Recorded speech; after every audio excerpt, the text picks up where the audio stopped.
Kung akala mo hindi ka pwedeng yumaman dahil wala kang negosyo, mali ka. Kung iniisip mo na para lang sa negosyante ang yaman, mali ka ulit. At kung naniniwala ka na hanggang dito ka na lang dahil empleyado ka, gusto kong makinig ka ng mabuti. Hindi lahat ng tao ay para sa pagninegosyo at hindi lahat ng nagninegosyo ay yumayaman. Maraming tao ang pumapasok sa pagninegosyo hoping na kikita agad sila. But in reality, mas marami pa ang nalulugi. Bakit? Dahil una pa lang mali na kaagad ang mindset, walang strategy at kulang sa kaalaman. Pero kung ikaw yung tao na takot sumubok sa negosyo pero gustong umasenso sa buhay, panoorin mo ang video na to hanggang dulo. Dahil sa video na to, pag-uusapan natin ang 8 paraan paano yumaman kahit wala kang negosyo. Hindi ito yung gasgas na payo na mag-ipon ka lang o mag-invest ka. Ito yung real talk pang long term at pang totoong buhay ng Pilipino. Kung ready ka nang baguhin hindi lang ang income mo kundi ang paraan ng pag-iisip mo tungkol sa pera, simulan na natin. Let's go! Number 1, huwag kang maging replaceable. Isa sa pinakamalaking dahilan kung bakit hindi yumayaman ang karamihan ay dahil madali silang palitan. Masakit pakinggan pero totoo. Kapag bukas pwede ka nang tanggalin at palitan ng mas mura, mas bata o mas mabilis, wala kang magagawa. Sa totoong mundo, hindi ka binabayaran sa sipag, binabayaran ka sa halaga mo. Kapag pareho lang ang kaya mong gawin sa karamihan, pareho lang din ang bayad sa'yo. Kaya kahit gaano ka kasipag, kung replaceable ka, limitado ang income mo. Ang tanong ngayon, anong ginagawa mong paraan para hindi ka madaling palitan? Ang mga yumayaman kahit walang negosyo ay may isang bagay na pare-pareho. May value sila na mahirap hanapin. Hindi sila basta employee lang, sila yung tipo ng tao na kapag nawala, ramdam ng sistema.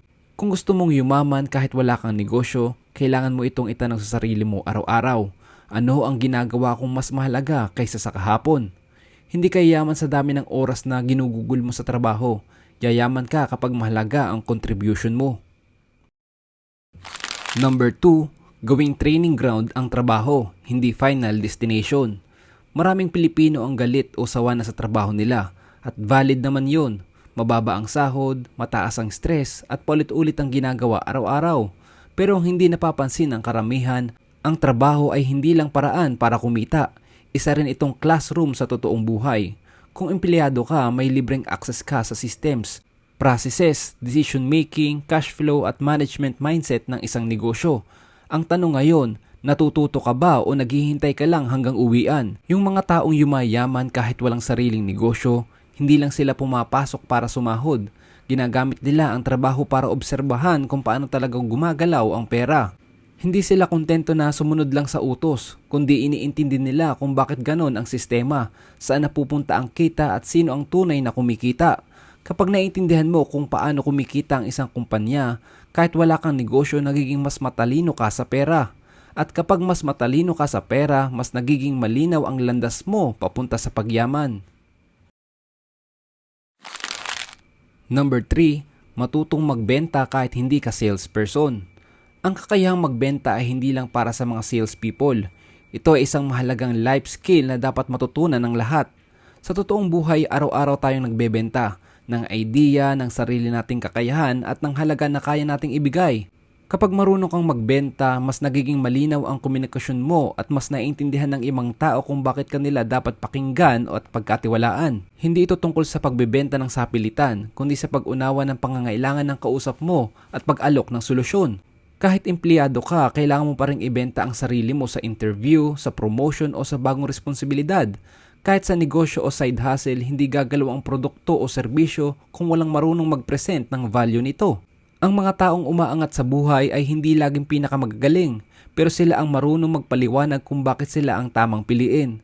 Kapag natutunan mo ang tamang paraan ng pagbebenta na may respeto, tiwala at malinaw na intensyon, mas dumarami ang oportunidad na kusang lumalapit sa iyo kahit hindi ka pa kailanman naging salesperson. Number 4, mag-build ng high-value skill. Hindi lahat ng skills ay pantay-pantay at ito ang hindi agad naiintindihan ng karamihan. May mga skill na kahit anong sipag at tagal mo gawin, mababa pa rin ang bayad dahil madali itong palitan at marami ang kayang gumawa. Mayroon namang skills na kahit hindi ka araw-araw nagtatrabaho, malaki ang balik dahil kakaunti lang ang may kakayahan nito. Dito pumapasok ang konsepto ng high value skill. Isang skill na mahirap matutunan, hindi agad napapag-aralan at hindi agad basta-basta namamaster. Karaniwan kakaunti lang talaga ang tunay na magaling dito, pero mataas ang demand sa market. Kapag may high value skill ka, hindi mo kailangan maghabol ng trabaho o oportunidad dahil kusa itong lumalapit sa'yo. Mas nagiging malakas ang posisyon mo sa usapan, mas mataas ang bayad at mas malawak ang options mo. Hindi ka yayaman sa pagiging average at kapareho ng karamihan. Ang tunay na pagyaman ay nangyayari kapag pinili mong maging rare, yung klase ng tao na may kakayahang magdala ng malaking value kahit saan ka mapunta. Number 5. Gamitin ang social media sa tama. Para sa karamihan, ang social media ay libangan lang, pang-scroll, pang-aliw at pampalipas ng oras. Pero para sa mga taong yumayaman, ito ay isang tool. Hindi mo kailangang sumayaw, mag-trending o mag-viral para kumita online. Ang kailangan mo lang ay gamitin ito sa tamang paraan, bilang platform para mag-share ng value, ideas at kaalaman na may silbi sa iba. Kapag ginamit mo ang social media para magturo, magbahagi ng insights at magpakita ng tunay na expertise, unti-unti ka nagiging credible at pinagkakatiwalaan. At kapag pinagkakatiwalaan ka ng audience, nagiging digital asset ka. Ibig sabihin ng oras at effort na nilalagay mo ngayon ay may kakayahang magbigay ng balik kahit matagal na itong naipost. Isang video, post o idea ang pwedeng magtrabaho para sa iyo kahit tulog ka, nasa bakasyon ka o busy ka sa ibang bagay. Ang social media ay hindi sayang sa oras kung tama ang gamit. Nagiging puhunan ito kapag sinadya at may direksyon. Ang tanong ngayon, ginagamit mo ba ito bilang libangan lang o bilang kasangkapan para sa pangmatagalang pag-angat sa buhay? Number 6. Mag-invest ng oras para matuto sa pera. Maraming Pilipino ang takot o naiilang kapag usapang pera na. Pero ito ang totoo, hindi ka yayaman kung hindi mo naiintindihan ang pera. Hindi mo kailangan maging accountant o finance expert para umasenso. Ang kailangan mo lang ay basic understanding kung paano talaga gumagalaw ang pera sa totoong buhay. Kailangan mong malaman kung paano kumikita ang pera, kung saan at paano ito nawawala, at kung paano ito pwedeng palaguin sa tamang paraan. Ang malaking pagkakaiba ng mayaman at hindi ay hindi lang sa laki ng kita, kundi sa kakayahang mag-handle ng perang pumapasok.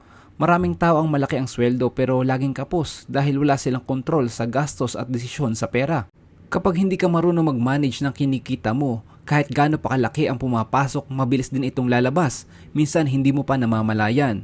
Pero kapag marunong ka sa pera, kahit maliit ang kita, napapalago mo ito at naging mas stable ang buhay mo.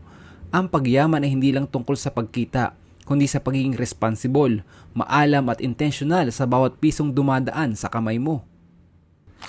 Number 7. Understand the power of leverage. Ang leverage ay isang mahalagang konsepto sa pagbuo ng yaman dahil ito ang paraan para kumita ng mas malaki nang hindi mo kailangan doblehin ang pagod, oras o sakripisyo mo.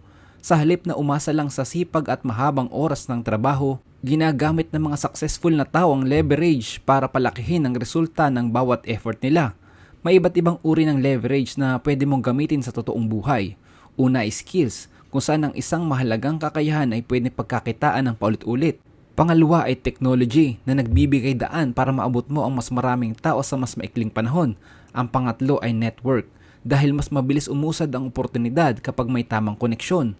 At pang-apat ay systems na nagpapagana ng kita kahit hindi ka laging present. Kapag oras lang ang puhunan mo, natural na limitado ang kikitain mo dahil pareho lang ang oras ng lahat. Pero pag marunong kang gumamit ng leverage, mas lumalaki ang epekto ng bawat galaw mo. Kaya ang mga yumayaman kahit walang sariling negosyo ay hindi lang puro grind. Marunong silang mag-isip ng mas strategic at gumagamit ng leverage para umangat.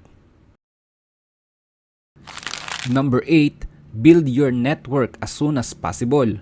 Hindi lahat ng oportunidad ay makikita mo online o basta lalabas sa social media.